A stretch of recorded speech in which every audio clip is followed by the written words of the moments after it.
What if Darth Vader never happened? What if Obi-Wan actually finished the job on Mustafar? No mechanical breathing, no black cape, just ashes and silence where the galaxy's most iconic villain was supposed to be. It's the kind of question that pokes your brain and refuses to leave. Because the second you remove Vader from the Star Wars equation, everything gets weird. And I mean everything. Imagine a galaxy without the hallway scene. Without that terrifying wheeze echoing through your nightmares. No Death Star chokeholds. No I am your father. Just a burnt-up chosen one that never got rebooted with Sith life support, and Palpatine, that wrinkled, lightning-happy space troll, now scrambling to find a new apprentice because Anakin forgot how to stay alive. You think the galaxy would be safer, but actually, it might be worse.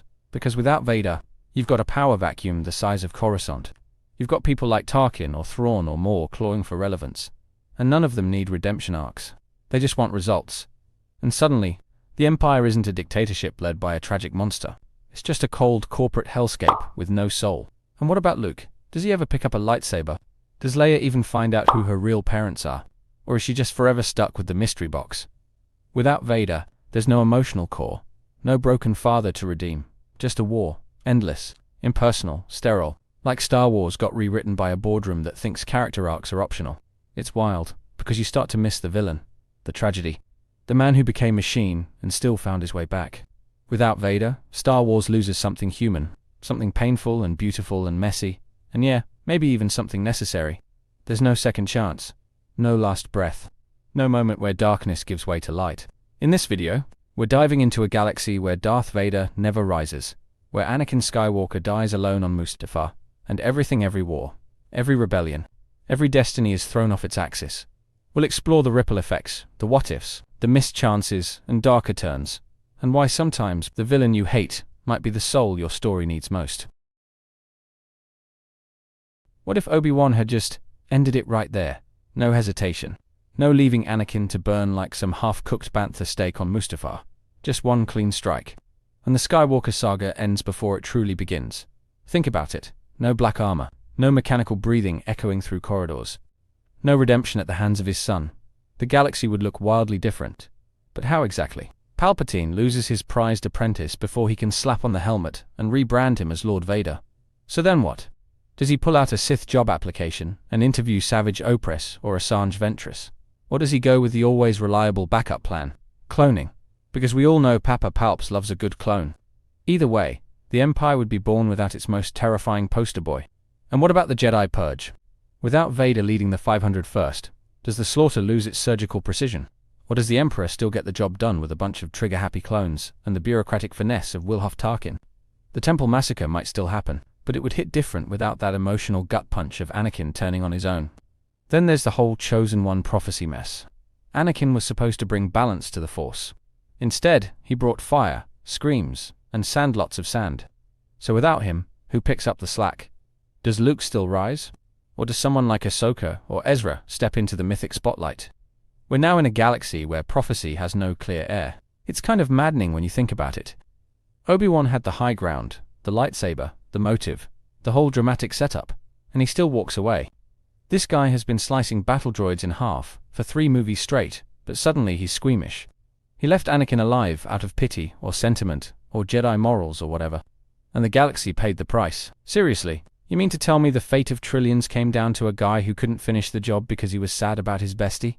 This is why Jedi are so insufferable sometimes, so obsessed with their code and detachment that they let evil fester as long as they get to feel morally superior. It's not nobility, it's negligence with a hood. Palpatine probably laughed himself into a Force hernia when he picked up Anakin's charbroiled corpse. He must have thought, "Thank you, Obi-Wan, for the gift-trapped Sith Lord." And let's be honest, Palpatine without Vader is like peanut butter without jelly. Evil peanut butter, but still incomplete. It ruins the Empire's whole vibe. And the rebellion. Oh, they'd be toast without Vader to unite them in fear. Mon Mothma and Bail Organa would be playing legislative chess, while Palpatine force-choked planets into submission.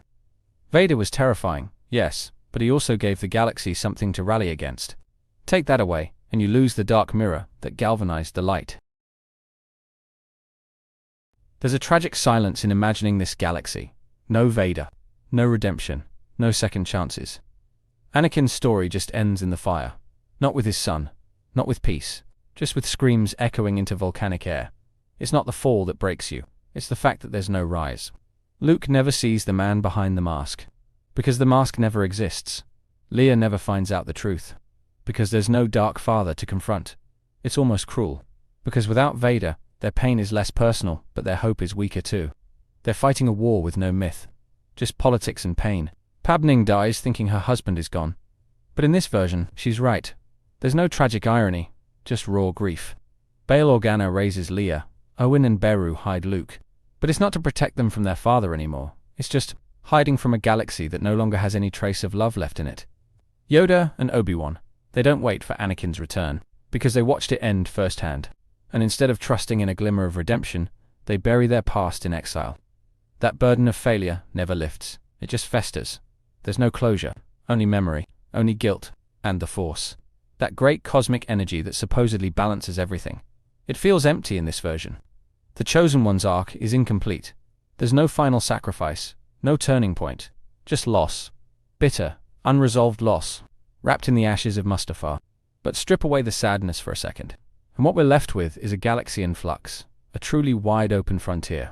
No Vader means the chessboard gets reshuffled, and suddenly all the pieces start moving in wild, unpredictable directions. The Empire might be more vulnerable than ever, or it might evolve into something even more terrifying.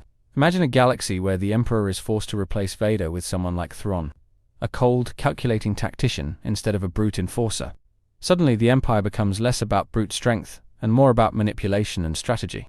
That's a whole different kind of nightmare fuel. Or picture someone like Maul making a comeback, filling the Sith void with sheer spite and survival instinct. He's got the rage, the skill, the grudge against both Jedi and Sith. And without Vader stealing the spotlight, he might just become Palpatine's next monster. A darker, grimmer version of what could have been. The rebellion too could shift into something new. Maybe Saw Gerrera's radical faction takes center stage. No Vader to instill fear means no unified front for the rebels to rally behind. Just fractured cells with different ideologies and questionable methods. More chaotic, more desperate, more dangerous. Yet, somehow, even in this Vader-less galaxy, hope still lingers. Because the Empire's greatest strength fear loses some of its bite without the walking nightmare in black. People might rise sooner, rebel faster, act braver. Because the myth of Darth Vader never takes root. The Jedi might not be completely lost. With Anakin gone early, maybe Obi-Wan and Yoda feel the urgency to train a new generation faster. Maybe they don't wait for 20 years in exile. Maybe they pass on what they know before it's too late. That spark could ignite something unexpected. Leia could still become a symbol. Maybe even more powerful, without her father's shadow looming overhead. She's not the daughter of Vader. She's just Leia Organa. Bold, brilliant, and fierce on her own terms. Her legacy might shine even brighter without the baggage. And Luke, even without Vader, he might still find his calling. Maybe not as a Jedi, but as a leader, a pilot, a fighter for something good. His journey wouldn't be tied to destiny. It'd be driven by choice. That's powerful in its own way. A hero not because of blood, but because of belief. So maybe, just maybe, this galaxy without Vader still finds its way, still finds light in the dark, still tells a story worth hearing, just different, not worse, not better, just another path the Force could have taken. But that's the irony, isn't it? For all the hope and possibility, the absence of Darth Vader leaves a void that no one else quite fills.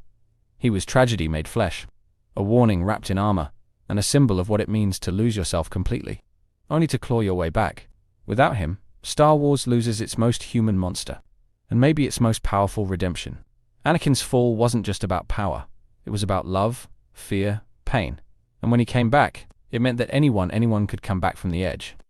This alternate galaxy is fascinating, but it's also hollow in places. The emotional core is different, colder, less personal.